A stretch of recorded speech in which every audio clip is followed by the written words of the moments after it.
Welcome to the Thrive Master Show, where the focus is to reverse engineer action-taking impact makers. Today, we have Ari Meisel. Ari is the best-selling author of The Art of Less Doing and The Replaceable Founder. He can be heard on the award-winning Less Doing podcast, and if you want more information about Ari, check out his website at lessdoing.com. Ari, welcome to the Thrive Master Show. Thanks for having me. Excited to be here. Wonderful. The focus of this show is to reverse engineer your journey. And since we're in some crazy time, let's actually start there. We're in COVID time, we're in new time, and I'm sure a lot of people are either reaching out to you or wished they have reached out to you before. Yeah, it's funny. We got very lucky that with the content that I've been teaching for years about being virtual or remote, utilizing people all over the world and automation and stuff is extremely applicable right now to what people are dealing with. So we've done really well actually, and our clients have done really well through this time, which has been really good. Mm-hmm. So now, did you have to double down on something or deviate specifically for what's going on, or were you already just set up to go full on out? Honestly, the only thing was that we were doing a quarterly workshop in person, which was one of our big sort of sales events. And I was teaching it as a full day workshop here in New York City. And the last one we were supposed to do was in May. And so, a lot of people started going virtual with their events, which was good timing. We did something slightly different, which was basically my way of dealing with having the kids at home with us. So instead of doing it as like a full day virtual workshop, we did it over the course of 3 nights from 9 to 11 p.m. So 2 hours, 3 nights in a row. And my thinking was, first of all, I wanted to be able to like put the kids to bed and then like focus on this. But also, I feel like the daytime has become so crazy for everybody with having their kids at home and whether they do or not, just that difference. So at night, like it doesn't interfere with their work. It doesn't interfere with like family time, hopefully.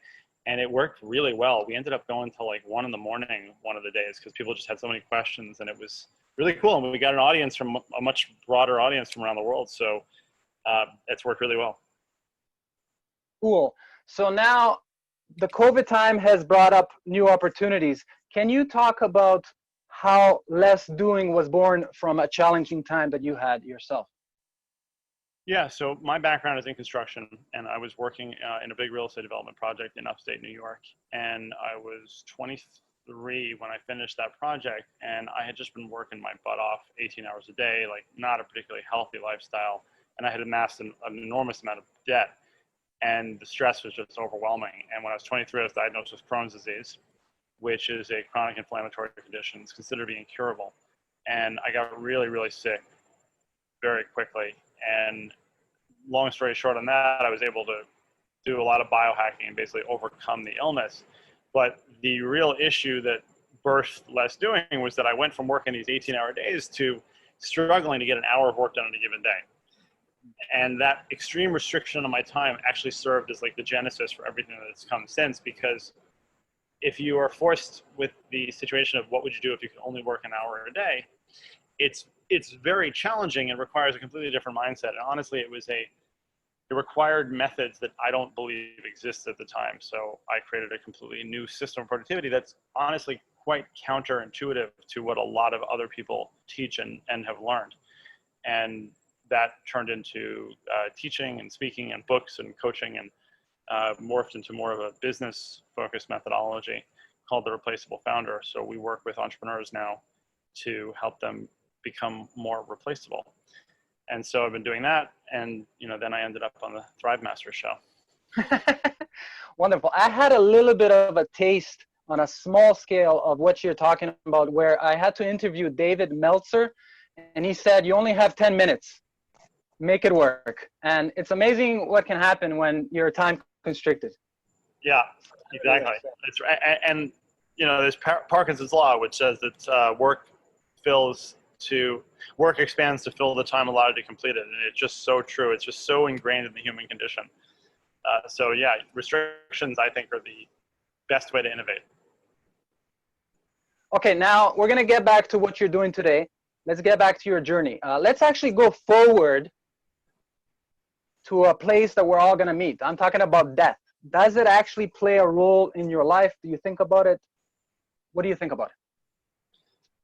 So the interesting thing for me with death is I work as I volunteer as an EMT, right? So an emergency medical technician here and I've worked for several different ambulance companies, and right now I work with a fire department in upstate New York. And so I'm presented with death quite a bit, and it doesn't have the same effect on me, I think, necessarily as it might on a lot of other people.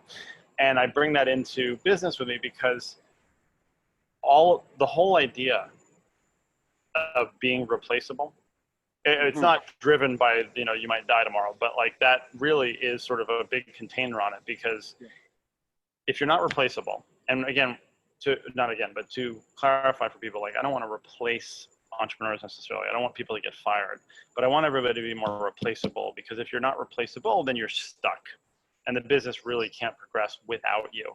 And there's that whole proverbial, what if you get hit by a bus tomorrow? And it's really relevant in this case because it's that same thinking that would require you to create systems and processes to replace what you do well, to empower the people that you work with and to communicate effectively to make sure that happens. So I think it's extremely relevant to the work that we do, because the question that I had of, what would you do if you only work an hour a day is one way to look at it, but another way certainly is what would happen if you're not here tomorrow. That's right. Now let's connect some dots going back. On a positive note, what was your favorite memory from your childhood and how was it in general?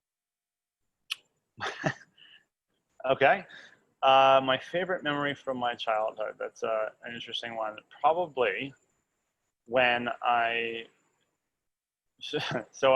I've technically been an entrepreneur since I was 12, but when I was 6, I was actually working as a magician, and I was doing birthday parties for like 2- and 3-year-olds. I was really into magic at the time and really into like production magic and stuff. And I remember the first time I got paid to do that. And it was really funny actually, because what happened was I did the birthday party and the mom like came and pulled me aside and she gave me $20. And I was like, this is amazing. And then like 20 minutes later, the dad came and grabbed me and he gave me $20. And I guess they hadn't spoken to each other. I was like, woo, double pay. And there was something about like, I don't know, it was just something about the validation, I guess, to some extent. So that was something that was really exciting to me. And I think that was a seed for a lot of things that would come after that for me. Now, sorry, go ahead. No, go ahead. I was going to say, does that serve you in your parenting today with doing the magic shows and all that? One of my kids is into magic, actually. I haven't done magic in quite a long time, but I have 4 children. So like there's 4 different personalities all the time. Everyone's into different things. And we try to foster that as much as possible. The thing that I'm into now a lot is woodworking, actually. And 2 of my kids have gotten really into that. So, but, and then my childhood in general. So I'm an only child and both my parents are entrepreneurs, and they were always around. And my mom was very like invested in me in a lot of ways. And my dad was a little bit more like emotionally removed. And there's some really interesting research actually that tells us that a large percentage of young entrepreneurs come from households where the father was either physically or emotionally absent, and the mother was generally overbearing. So I have a Jewish mother, so it's kind of like goes with the territory. And my dad was definitely like emotionally absent. And I think that there's sort of like a pressure cooker there that helps to create something about that entrepreneurial spirit, for better or worse. So it was great in a lot of ways, and I feel like I grew up very fast. Like I was exposed to a lot of business very quickly, and my father was an art dealer, and so I was in that world a lot. But I was, from my memory, I was working from the time I was 6, and so there was always probably some elements of childhood I think that I might have missed out on. Yeah. So now you began your entrepreneurial career young, and then you got all the way to the point where you were kind of burnt out, working 18 hours a day. So what were your drivers then? Like, what was the default? What do you mean? Wait, what do you mean? like your fuel, right? Because what Oh, got yeah. you working 18 hours a day and stuff like that? Yeah, so that was like a once in a lifetime kind of opportunity. So basically what happened was I went to college. I went to Wharton School of Business undergraduate, and I graduated a year early with two majors, so majors in real estate and entrepreneurship, and minors in art history and psychology. And then I went to work for an alumni for a few months in real estate in Texas. And I've worked for probably a dozen different companies, and apparently it took 12 companies for me to realize that like I can't work for anybody. I'm a very bad employee. And so I was home and I went to visit a friend in upstate New York in this place called Binghamton, and just to visit. And while I was there, he's like, "Oh, you got to see these buildings. It looks just like Soho 30 years ago." And Soho, it's the original loft district in New York, and that's where I grew up.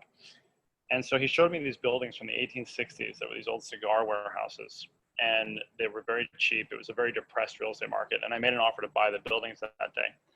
And then I got a loan of $1.5 million from a local bank when I was 20, because it was a really big economic development project for that particular area, and really threw myself into it. And so I had a crew of like 60 people. And also the deal was that anybody that worked on the job had to teach me their trade. So I was on the job at 5 a.m. basically, and I was learning every trade that there was and working alongside these men and women. And it was the hardest thing I've ever done in my life. It was incredible. But I was also, I was in the news 2 or 3 times a week because it was a relatively small town, so it was like the big fish in a small town. And I knew that at the time, but there was like a lot riding on it basically, and the city was like counting on me, and I got put on the architectural review board and became the head of that. And then I ended up running the local charity that put on 140 events on New Year's Eve 2006 in the city. So like there was a lot on me, a lot of responsibility to make this work. And I think that was the thing. Like it was just go all the time. That was like, I'd never hustled like that in my life. So you had a lot on your plate. You're working many hours. You're figuring that you're not a good employee at the time, and this Crohn's disease comes out. Can you tell, especially even for me, I don't know too much about Crohn's disease. Is it something that is it hereditary? Is it something that's added on with your habits? Yeah, both. So they believe that there's a genetic predisposition. It's still not incredibly well understood, to be honest. And there's definitely a genetic predisposition to it, because you see it in certain populations of people, and it does have a hereditary element. But there's usually something that sort of like triggers it and makes it happen. And I just had, based on like the different factors of it, like I just had sort of all the odds against me for this to occur. And it's a chronic inflammatory condition of the digestive tract. So it can really occur sort of anywhere in the digestive tract, but most often it's in your intestines, in your colon or your small intestines. And it usually results in just like a lot of pain and going to the bathroom a lot, and usually a lack of nutrition because you're really not absorbing nutrients very well. And it's an autoimmune disease. So you're susceptible to a lot of other stuff as well. And it's considered being curable. Thank you for letting us know that. So now going forward, you're kind of put in this position on an individual level, what is everybody's going through with this COVID, where you have to rethink things. Was there some questions that are going through your mind? Was it like a new path that you had to recreate? Like what was the...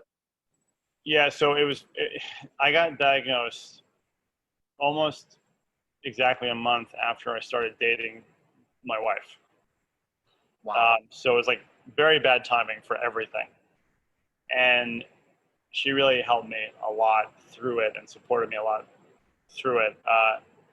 But it was really good 2.5 years of me getting sicker and sicker and sicker. And I was putting on a lot of medicine too. I was like taking 16 pills a day at one point. And I ended up in the hospital quite a few times. And basically there was the last time that I was put in the hospital, I thought I was going to die. And I probably wasn't, but that's how I felt. Like that was the low point I had felt. And the thing is that I have had every like imaginable tests done to me and stuck in me from every possible, like, and you know, like I've been a guinea pig in so many different ways. And they did a test on me at the hospital that evening that was not particularly, it was a sonogram, which, you know, like they do for pregnant women, like it's really not a big deal. And I just started crying. Like I was just so like broken. And I made it through the night and was released from the hospital, and just was like, I gotta do something different. You know, like, I couldn't move, and it felt like death. And I was like, I'm gonna have to do something different. So I went like the extreme opposite of what I'd been doing with everything, and started tracking everything and experimenting, and I started to feel better. And then I did more and more, and I started to feel more and more better. And ultimately, what happened was I competed in my first triathlon shortly thereafter. I got off the meds and I went to my first triathlon, which was an Olympic distance triathlon in Montauk. And then my friend who had done the triathlon with me asked me if I wanted to do Ironman France, which was a year and a half later. And my wife is French. I was like, yeah, great, let's do it. And so then I began training for that. And that's really when a lot of the stuff started to develop, because at that point, I was starting to feel a little bit better. I still had to like sell these units and work. And I started training like 20, 25 hours a week for Ironman. So I'm like on the bike for 4 hours a day sometimes. And that was where a lot of the new material, or the material that eventually became the framework and the book, started to develop. So I started blogging just, you know, for fun, and that started to get picked up. And then I started teaching, and it really developed into a methodology that's used by thousands now. So as your health picked up towards the better, and you got into action of taking care of your health, these new ideas started to pop up. So how important do you think it is for us to like get into action and create space for whatever we're doing, you know, whatever project we might be going on, would you say? There's nothing more important than that. I mean, you know, the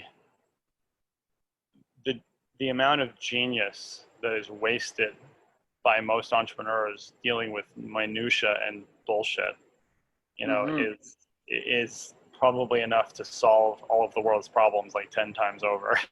Most entrepreneurs, you know, we're some of the best idea generators, but we're also our own worst enemies in most cases. You know, and I can tell you that the majority of companies I look at, the founder is usually the biggest problem. So yeah, anything we can do to free up our time and create more space is going to serve everybody. So now with the less doing, as we're getting closer to your success today, did it start, it seems like it started with you as the individual, and to figure out what's working and what's not working with you. And then did that trickle out into maybe your relationships, maybe your parenting, and then your business? Is that? Yeah, everything that I've created has been solving my own problem. You know, and as I've fortunately grown a bigger and bigger audience, I get to test those things on a bigger and bigger group of people, and they most of the time they work and really help people. So yeah, a lot of times it's like, you know, I only want to work when my kids are at school.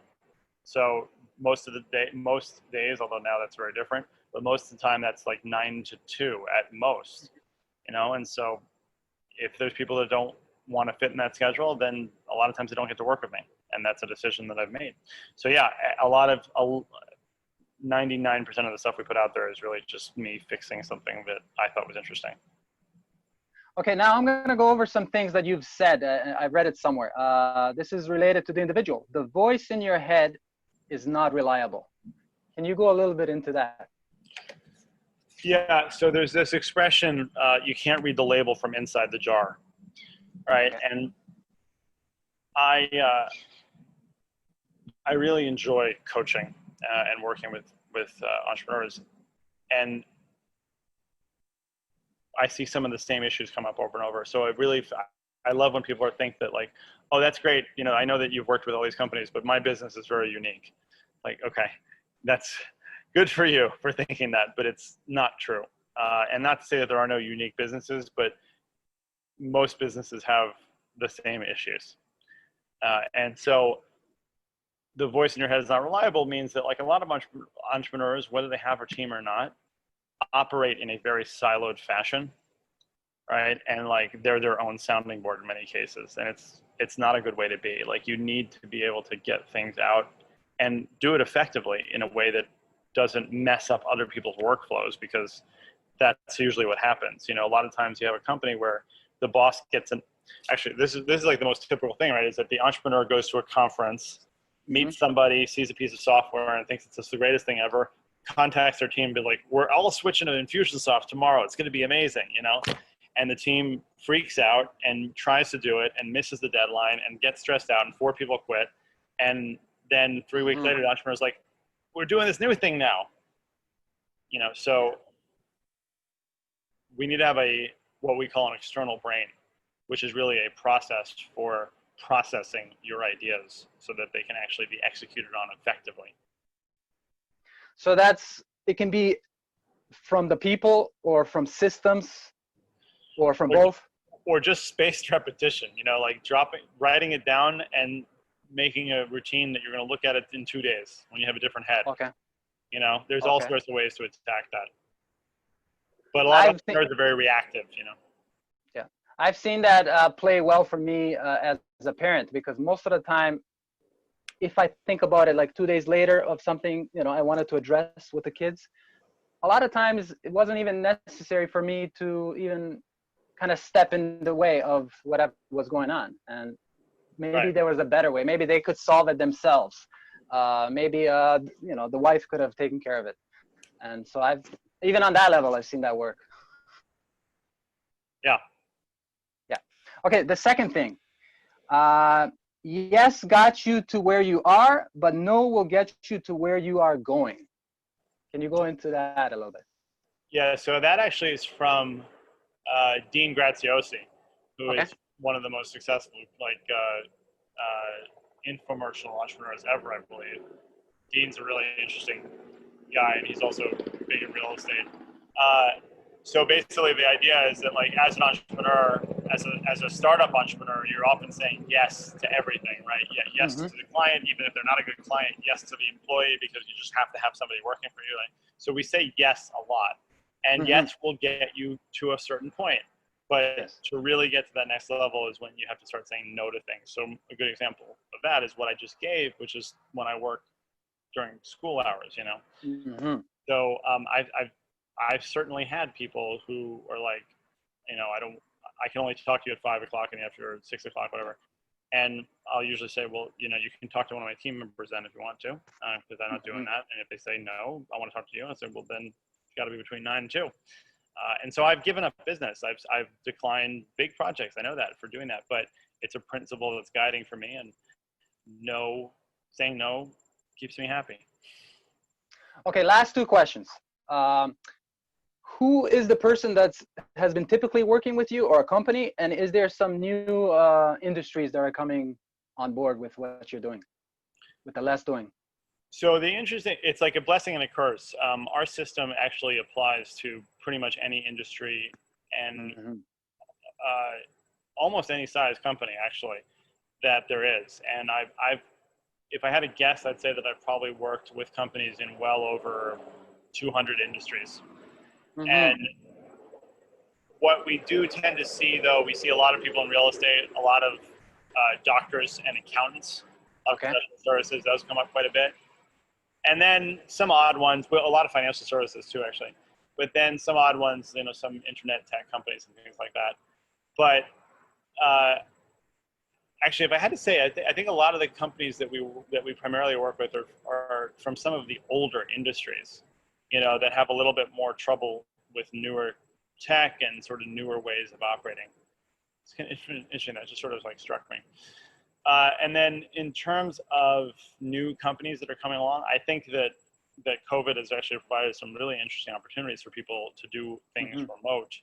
And I'd say any company that is doing things in remote operations and also asynchronous communication, those are some of the companies that have a really interesting chance to do things now. I guess Blockbuster wish they could work with you from before. There are 4 Blockbuster stores still in the country. One of them is in Alaska. Wow. Okay. Last question. It's hard to plan going forward, especially with this COVID time. How do you, for the next decade, 5 years, how are you seeing yourself? Do you dream? Do you visualize? What's going on? Yeah, so it's, again, the system, our system actually really lends itself very well to that, because part of being remote, being virtual, and also being replaceable, just the mindset of being replaceable makes us really flexible. Yes. So we're really quickly able to sort of take advantage of opportunities, serve clients in ways that we haven't before. So the main thing, though, is we have a lot of different programs. We have events, we have courses, books, all that kind of stuff. But the main offering that we have is a coaching program called the Less Doing Leaders. And to me, it's like whatever the revenue of our company is, and expenses, the team size, everything, the number of people in the program to me is like our big target. And I just want to keep growing that. So for very selfish reasons, because they're very interesting people that we get in that program, and they have really interesting questions. And if I could do nothing else but solve interesting problems for the rest of my life, I'd be very happy. Cool. Now, where can people find that information, and where is it best to connect with you? Yeah, so they can go to lessdoing.com. That's pretty much got everything there. Although we are getting ready to launch a really kick-ass new website in the next like 3 weeks. So I don't know when this is going to come out, but they can check that out at Less Doing. We have a really great Facebook group called the Replaceable Founder, which is a free Facebook group. I believe you're in it. Yeah, okay. And we've got almost 3,000 people in that now, and that's where we release a lot of information in there. And then I've got my Less Doing podcast, which I do every week, and they're really short episodes, usually like 5-6 minutes. Ari, thank you very much. I appreciate your time. Thanks for having me. All right, all the best.